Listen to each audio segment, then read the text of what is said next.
This is Fantasy Football Picks and Bets on Mayo Media Network, presented by Prize Picks. Get yourself a match deposit of $100 at prizepicks.com with code MMN. Hit the link down in the description. Brings you right there. And we got a huge slate for both Monday night, but mainly the Thanksgiving slate into the weekend. I'll be back on Saturday with the weekend picks. Tambo will be available on Fantasy Football Picks and Bets on Wednesday, bringing you the best prize picks and DraftKings play for that slate. DraftKings Listeners League for Thanksgiving Day is $30 to play. Single entry, only 1,000 spots. You can get the link down in the description right now if you want to play in that. You can find all the Waiver Wire Pickups and Injury Report 1 both in the newsletter, which you can sub to for free down in the description, and at dknation.com. That link is also available down in the description. Smash the like and tell me your favorite prize pick prop for Monday Night Football, because I'm struggling to find some of the Arizona ones because they're not super released as of yet. We'll get to that right now. What you could do,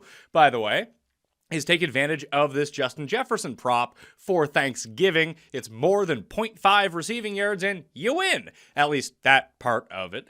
I believe that the max to put in is $25 or $20. Essentially, there's a brand new 6-play at Prize Picks that pays 25 times your money. So you best believe I'm going to be saving Jefferson for that. So for Monday Night Football, as we go through everything, it looks like Colt McCoy is going to be starting at quarterback in Mexico City for the Cardinals. No Kyler Murray. DeAndre Hopkins is going to play, and all the regulars for San Francisco are going to be there. So immediately, when I looked at everything, what jumped out to me was Juwan Jennings, more than 15.5 receiving yards. He's beat this in 5 consecutive games, even with the full complement of Juszczyk and Debo with McCaffrey and Elijah Mitchell returning a week ago. Didn't matter. Juwan Jennings still got 4 for 40. He's involved in this offense. He's essentially taken a lot of the George Kittle routes that we're so used to seeing. And 15.5 isn't a huge bar to clear. That could be one reception for Juwan Jennings. So we're going to go more than 15.5 receiving yards in that game. Now it gets difficult because, as you can see, there's no DeAndre Hopkins on the board, no Rondale Moore on the board, no Marquise Brown, because we don't know if he's going to play or not. Probably not, but we'll see. So what do we do after that? We need to take someone on the Cardinals, and the only other available one right now is the 0.5 receiving yards for Justin Jefferson. I don't want to blow that on a 2-play. I want to use that on the 25 times 6-play and get myself a free square on that one. So we can scroll through. We can go to receptions. We need a Cardinal is the problem, and that's going to be very difficult to find. Punts. Do we want to go with Andy Lee? More than 4.5 punts in this game? Okay, maybe. We just don't have a ton to do here in terms of what's going on with the Arizona Cardinals. It's a lot of James Conner stuff, and I do think that with Colt McCoy, you might see the receptions, or at least receiving yards, be right around for James Conner. Like 19.5, I want to lean to the more than 19.5 with that, although when you go back and take a look at his game log, he's like 5 for 18. Like he's right around this number, seemingly regardless of the amount of targets and receptions he ends up with. So I'm kind of stuck on what to do, trying to find a Cardinal. There just aren't any options available right now, like even on the defensive side. So I hate to be doing this, but maybe I'll release it later on Twitter for the day until we can get the full complement of Arizona prize picks, and they're going to wait until the entire injury report is out. They don't want to get taken. I completely understand that. But Juwan Jennings is the side that I like the most from the San Francisco side, more than 15.5 receiving yards. However, I'm going to wait on the Cardinals to actually populate the board before I go out with this. I hate to come on and say something like that, but I don't want to just randomly pick a James Conner prop because that's all that's available. No, I would abstain from the slate if that was going to be the case. So check back. Once again, match deposit of $100 using code MMN at prizepicks.com. Let's get to the injury report for the running backs this week. Everything is updated right now in the Mayo Media newsletter. Again, you can always subscribe for free on that. You can see the waiver pickout cheat sheet is already available up there. You can hit that little heart at the top too. You can get my Substacks on the go. I'm live, by the way, with Pizzola, Cam, Cust, and Jeff. What is it? 10 a.m. live on Mayo Media Network on Thanksgiving morning with the best bets for that slate. It's going to be a very fun show. Highly recommend that you tune in. It's not going to be available on any podcast feed, video only, live only on that morning. Then we'll have the regular show coming out. Plus, we have a special show Monday night, Thanksgiving spread picks in a Cuss Corner, along with the regular show on Wednesday. And if you want that on Tuesday evening, again, sub to the newsletter, it will be in there. Missed a good one if you didn't see Cuss break down in tears because of Zach Wilson's play. That's always a lot of fun. But here we go with the injury cheat sheet. Joe Mixon exited the game for the Cincinnati Bengals. I don't know if he's going to play this week or not. Concussion, probably going to sit out. We'll see. We see concussions are keeping people out longer and longer as they veer on the side of safety right now. So you might get a spot start for Samaje Perine in this spot. Chase Edmonds exited the game for the Broncos with an ankle injury. So Melvin Gordon receiving prop overs. Always looking good. Although against Carolina, maybe they're not going to be hot. Listen, they don't score any points. So it's going to be a close game either way. Clyde Edwards-Helaire exited Sunday Night Football with an ankle injury. Pacheco ended up leading the way in terms of rushing. No receiving yards. So fantasy-wise, it really wasn't all that good. Like, unless he scores a touchdown, it's going to be tough for him to be an impact fantasy scorer. And as when we get to the snaps, you'll see that Jarek actually played more snaps than Pacheco. Then you have Jaylen Warren. Good news for Najee. We saw that directly translate. All the work that Jaylen Warren was taking, well, he didn't, and then Najee ends up with all of the workload against the Bengals, receiving game on the ground, and put up a very nice contest. So if Warren is going to miss some time, and hamstring would indicate that, then Najee has to move back up in the rankings after falling down most of the season. Leonard Fournette will likely play this week with his hip injury, but here's the thing, because Rachaad White was eating into everything that Fournette was doing anyway. Like, it was like a 60-40 split, and White was actually looking better in a lot of these circumstances. However, Giovanni Bernard is designated to return from injured reserve as of right now. So we might get Bernard thrown back in the mix at this point in the Buccaneers backfield. We know that Bernard, pass catching back, very good in pass protection. So I'm interested to see how they work him in. And I don't think this becomes a three-headed backfield, but instead of having like a sheer 60-40 where you can kind of play both guys, maybe it becomes like a 55-40 or 55-35-10, something like that. And you're just taking away from the overall upside of all of these guys. Mark Ingram and Gus Edwards, both DNPs for the Saints and Ravens. We should probably see Gus Edwards return in week 12, but we'll wait to see on that. When we get to the snap counts, we go down all the way to the bottom. And again, you can always check these out. We can shrink this down for you on the screen, and bloop, there we go. Get the full picture of what's going on here for the snap shares this week. Najee led the way, again, with Jaylen Warren only playing 3 snaps. You get 63 in a high-scoring game for Najee. It's probably not going to happen every single week, and if Warren is out, I wonder if Najee will see like the 90% workload. I doubt it, because we even saw that with Jonathan Taylor. He went from like 96% of the snaps. Deion Jackson returns, he plays 75. That's a fine number, mind you, but at the same time, when it was 95, that's even better. Ramondre played way more than Harris, although Harris constantly touched the ball whenever he was on the field, so that's something to look at. Dameon Pierce, even in the shellacking, he did nothing. It was his first true bad game of the season, but still almost pressed that 80% workload, so that's still encouraging to see. You saw David Montgomery. Ebner did check in with around 22% of the snaps. Either way, I'm not sweating that. As long as Herbert's out, David Montgomery is going to be a great play even against the Jets this week. Although, as we get through the injury report, we may not see Justin Fields, which could damper, or it could lead to more carries and workload for Montgomery, but that efficiency might go way down. Singletary is, we kind of etch him as like the highest end of running back twos at this point, playing more than 70% of the snaps all the time, getting more work on the ground in the red zone, taking that away from Josh Allen, who they probably don't want to be hit at this point. You see, the Saints are in good shape. They're playing David Johnson almost 20% of their snaps, who they just signed. Like, good Lord. And boy, did he look cooked. That was just pathetic, seeing him out there. You just think you'd use Kamara more, but no, can't do that.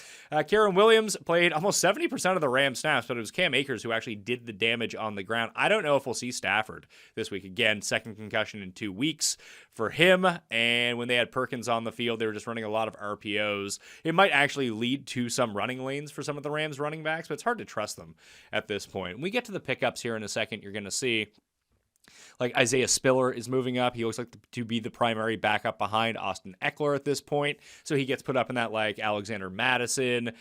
Guys you're never going to play, but if the starter was to go out, those are the guys that you would want. See Antonio Gibson in a blowout. This was important. Play almost 70% of the snaps over Brian Robinson. Ron Rivera and the Washington crew are seeing that, hell, Antonio Gibson just looks a lot better than Brian Robinson. Let's just give him the ball more. So in my rankings, which are going to come out on Tuesday with Jake Seeley on the PME feed, that you're going to see more from him. Samaje Perine's going to be number 1 in the pickup rankings this week. Just if Mixon doesn't play, he's going to be like a top 15 guy. You're not going to find that anywhere else on the waiver wire. And he's widely available at this point. What else did we see here? We saw Carter play more than Robinson, but nothing to write home about in any of those. DeAndre Swift still like second consecutive week. He's supposed to be healthy. He's playing 30% of the snaps. Like, no thank you. Foreman out-snapped Hubbard in a game that was close, but they were down for a lot of passing snaps for Hubbard. And with Baker, that offense is absolutely clueless. So kind of stay away from that situation. It's almost like a 50-50 split, 50-40 split, between Kenyon Drake and Justice Hill. Algier played more than Cordero Patterson by a hair. That's still just a very confusing backfield. You can see more of my game notes in the newsletter as we go through everything. So that's what we're looking at for. Shout out to Tambo. We got one of the lineups through. He got 2 lineups through, but one of the ones was the ones that I picked that he's giving away a percentage of if he comes top 3. So potentially like $10,000 for some of the viewers out there. So remember to follow at Toe Tag and Tambo and follow along with his process as we go through everything. So as we go, and again, this link is in the description and it will be updated throughout the course of the week once more information becomes available, at least until waiver period ends. I have Perine at number 1 as the running back, Pacheco at number 2, spelled incorrectly. Thanks, editor, for bailing me out of that one. Gus Edwards at number 3, because I do think he'll be the lead, and I do think that he's going to return. Latavius Murray at number 4, good matchup, plus matchup against the Panthers. In terms of game flow, that he should see the ball a lot. He's going to be their primary runner and goal line back on the ground, especially after what happened to Gordon and now with Edmonds hurt. So if you need a spot start, that could be the way to look. Kieran Williams, Kenyon Drake. Then you have the backups. Alexander Madison for Dalvin Cook. Matt Breida for Saquon Barkley. Spiller for Austin Eckler. Jarek is still out snapping Pacheco, but he's not doing a ton with it. Keontae Ingram, now that Benjamin's been cut, if anything happens to James Conner, it's gonna be Ingram going forward. I still like Warren as a handcuff in these circumstances. I know that he might miss the week, but that's where we're at right now in terms of running back pickups on the waiver wire. Perine's a plug and play for this week if Mixon misses time, which the bet is I wouldn't spend all my fab on him by any stretch of the imagination, only because if Mixon plays, he's kind of useless in the spot, and you're not going to play him. And with no bye weeks, you probably don't need it. However, if Mixon is out, he's going to be a starter, regardless of it. Unless you have like 3 awesome running backs, you're going to be playing Perine in this spot. Wide receivers for the week. We'll take a look at the wide receiver injuries. Wendell Robinson blew out his ACL. He is out for the season. Slayton's up. Richie James Jr. is up, I guess. Slayton is really the one that you want to look at here. Mike Williams exited the game with an ankle injury. Ditto for Kadarius Toney. Hunky Toney. It was a nice week for Kadarius Toney season, and 1 week a year is all we're going to get from him. But hamstring injury, exited the game. Maybe he'll return later in the year. You can probably drop him at this point because this is the same injury that he's had all season long. He's probably not coming back for a while. Corey Davis continues not to play for the Jets. Jerry Jeudy DNP along with KJ Hamler on the Broncos. Juju didn't play with the concussion. Obviously, we've just seen Mecole Hardman put on injured reserve. So Sky Moore is the one who ended up with all the targets. Justin Watson at the same time for the Kansas City Chiefs. Cooper Kupp's going to be out for the year. You can drop him at this point. Chase and Dubs might be back next week. Josh Reynolds did not play with a back injury. Very quietly, DJ Chark was activated. No one made mention of it. He didn't do anything in the game, but he did play for the Lions. Jamison Williams, though, has begun practicing. So I go pick him up. I don't know if he's going to be any good or not.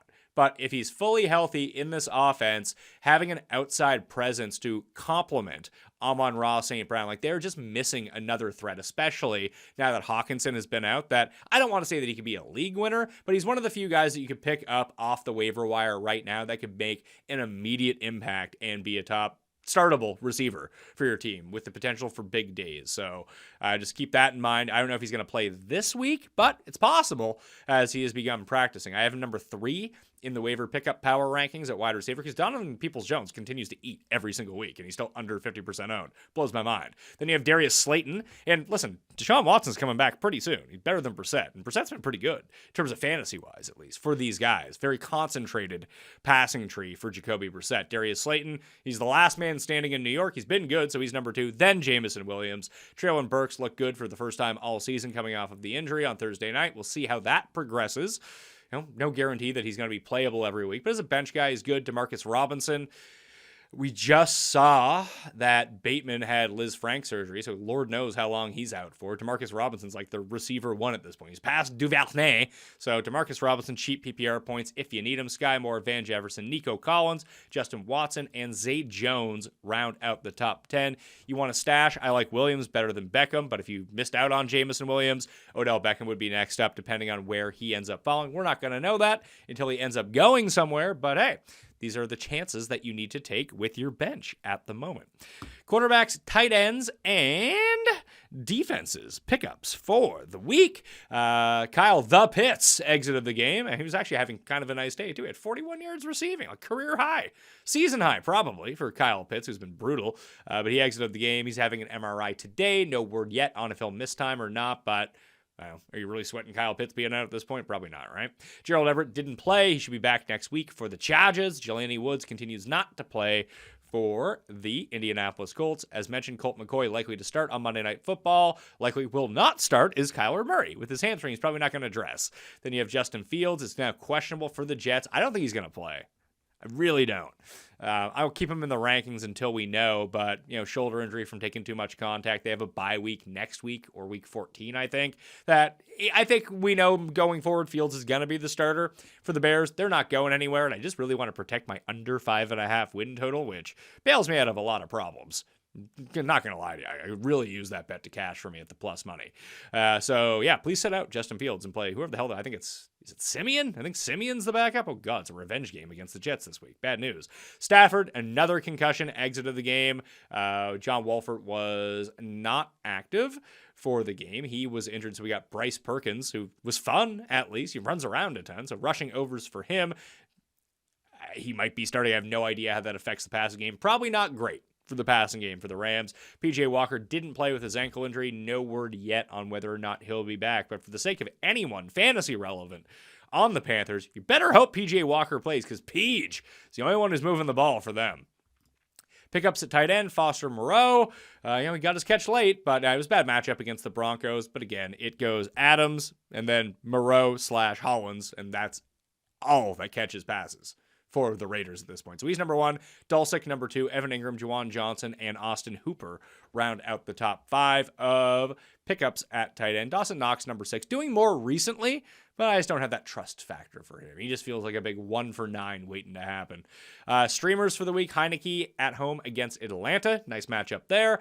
Tannehill against Cincinnati. Jimmy G against New Orleans. Marcus Mariota at Washington. The Goof at home against Buffalo on Thanksgiving, especially if Jamison Williams comes back. I guess that's a short week, so he's probably not going to play.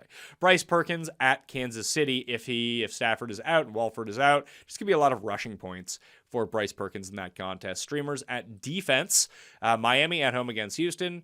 Washington at home against Atlanta, Kansas City at home against the Rams, regardless of who's playing at quarterback, Seattle hosting the Raiders, and then Chicago at the New York Jets. I'd say the Jets, but they're too owned right now on all waiver wire. They're not available on waiver wire. Chicago is, and you get Zach Wilson. Maybe they end up running the ball 800 times. They don't score fantasy points, but it should be cold. It should be low scoring. And if Zach Wilson has to throw at all, bonanza. I mean, she threw 2 picks directly to the Patriots that they didn't catch on Sunday. Maybe the Bears can come down with it, return one to the house, and boom, you have a good defense on the go. Once again, hit the description for all of the information. Code MMN at prizepicks.com. I'll try to release the Cardinals prop on my Twitter at the PME later on Monday evening. Okay? Thank you all for watching. Smash the like on the way out, and I will see you next time.